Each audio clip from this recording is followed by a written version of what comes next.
There are two different types of people during these days of Azarahian Yom Teshuvah and as we approach Yom Kippur. The first type of person, he comes to these days with great lavut, excitement, tries to change his life, tries to do Teshuvah. He enjoys waking up early, coming to Selichot. And the second person, he does the same thing. He comes to Kanisa, he comes to Slichot. But he doesn't feel excited, he doesn't feel it. So we all obviously want to be in that first group of people who feel it and that we're excited for Azarahian Yom Teshuvah. So what can we do? How can we change ourselves? I think the answer is that maybe we need to change our perspective on the Azarahian Yom Teshuvah and Yom Kippur. Rav Moshe Weinberger explained once that most of us, we suffer from shrirut halev, that we want to do whatever we want to do.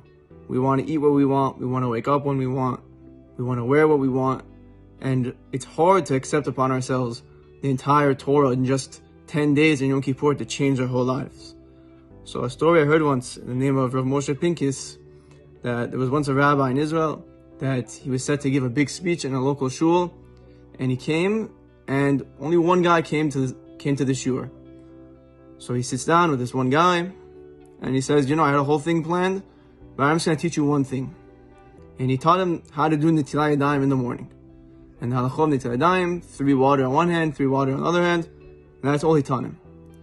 6 years later, this guy came back to the Kanisa, this rabbi came back, and the guy comes over to him, do you remember me? 6 years ago, you taught me to do Netilat Yadayim. Now, the rabbi saw this guy was a completely different man. He went from not wearing a kippah, nothing. Now he's a big tzaddik. You see, we learn from this is, it all starts with one small step. One small mitzvah, and that's all Hashem asks of us during these days. Pick one thing, a small thing, a mishnah a day. Start washing your hands in the morning and making berachot. We open for Hashem a small amount, and all of a sudden we'll see great growth that we never even expected from ourselves.